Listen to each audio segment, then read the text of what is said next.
Hello, welcome once again to the distinctly unpolished, rough and ready mess that is our YouTube channel. This is the Cinema Room, which is being the equivalent of everything else we do in physical form. I'm downsizing at the moment, so a lot of these DVDs that are here will end up in one of these bad boys. So this fits about 320 discs. I've gone for DVDs. It was time to make a bit of space. It was time to ease a bit of weight off the floorboards, and I figured, do I really need to take up shelf space with both Ace Ventura movies that I love, both Charlie's Angels movies that I kind of like, and just other stuff that's on DVD that I've not upgraded and doesn't have a nice Arrow edition or Second Sight edition or indicator set. I've got to keep all the box sets nice. I'm going to just have a bit more space and hopefully it'll look a bit nicer.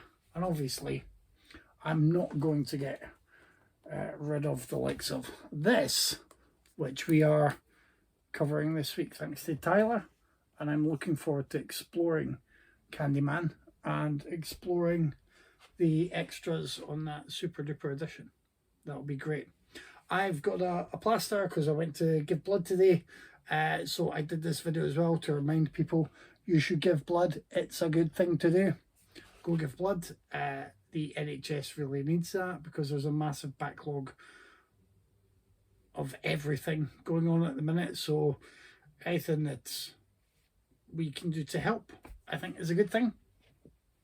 Although, having said that, I was trying to speak positively in the last video, and I'd held up the Danny Trejo book that I was blindly recommending, and somebody commented that they wouldn't they wouldn't deal with scum, or they don't bother with scum. I don't know whether they were on about me or Danny Trejo. They'd probably find it easier to say that to me than to Danny Trejo, but they completely missed the point anyway, which is, that earning that second chance and making the most of it, and Trejo, as I said, being, as far as I'm aware, a really good example of that. So, if you want to be a tiny, tiny, tiny bit as awesome as Danny Trejo, go give blood if you can. The other news this week is that there's no news, exciting stuff. There wasn't much in the post this week apart from a big, massive pocket folder to put discs in. I did get along to see the Suicide Squad, the next version of Suicide Squad on film, this time directed by James Gunn rather than David Ayer. I really don't want to see a groundswell of comments with hashtag release the Ayer cut because, I don't think we need that. I think maybe Tyler would appreciate any extended David Ayer movies more than all of us, but we don't need it. They tried to do Suicide Squad a certain way. Didn't quite pay off.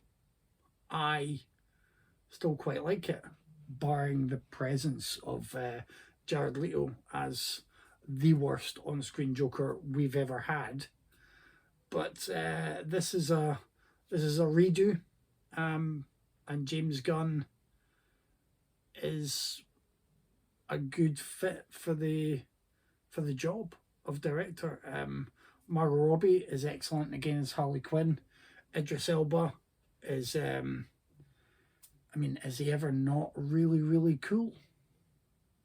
Trick question, because the answer is just no, and you just don't even need to answer, because if you answer incorrectly, Idris Elba would just show up at your home. That's all he would do, and he'd leave, because he's too cool for confrontations.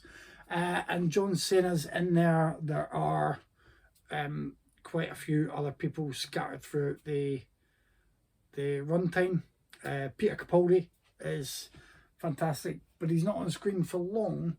There are quite a few characters who are advertised but not necessarily given a lot of screen time, so they packed them in.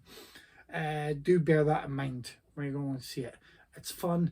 It's incredibly gory and violent in places. It's very wacky in a way that feels very James Gunn. So you can take that as a recommendation or an assurance that you should avoid it forever. Like, I don't know which way you're going to fall. There is one other thing I forgot to mention on the podcast this week. Viewing choice. And yes, this is my natural physique. Count Yorga Vampire. I watched this for the first time. I've had this double set for years, I guess, since it came out. And I watched Count Yorga Vampire last week. And I'm hoping to catch up with the return of Count Yorga soon, because I really liked Count Yorga Vampire. It's a very enjoyable, very cool little vampire movie that doesn't necessarily do anything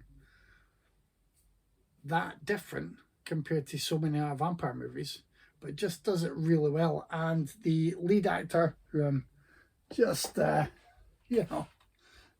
a double check just now, Robert Quarry, is a really excellent Count vampire figure. He's really good in that role.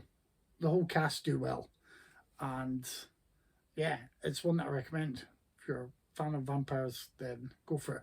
Also, on the podcast I mentioned Werewolves Within a couple of weeks ago that a lot of people have enjoyed. I've never played the game, I said, so I'm not sure if that reference went over my head. You know, if there was stuff there, if you were a fan of the game. I didn't mind the film, but I didn't love it. I didn't understand why people would. On Shudder in the UK, there's a great little film called Teddy, and think of it as it's in line with films like Good Manners, Border, When Animals Dream, even Ginger Snaps, that kind of thing. The lead character Teddy is a bit of a unlikable young man, sort of wanting to kick out of those around him, enjoy spending time with his girlfriend. There have been some animal attacks in the area. It could be a wolf or a big creature, and Teddy is checking out a scene of the crime potentially at some point and gets scratched. That is the start of things. It is kind of a coming of age film, even though the main character is in his very early 20s. It is a really good, I don't know if I would say character study or just it's kind of a drama with a bit of that genre element running through it. I can easily see people really disliking it. I really liked it, so I'm recommending it. I'm recommending it to you with the proviso that if you hate it, I am also aware that people may not like it as much as I did. There. Whew. Get out clause done. So that's it. Hopefully there's some post or some news next week, or it might just be an update on where I am getting rid of some more boxes and downsizing slightly, only in terms of the space available here, not in terms of films. No films are being given away or destroyed or harmed in the making of this reshaped cinema room. So there's that. Now, if you excuse me, I'm going to go back to poop my pants playing Resident Evil 4.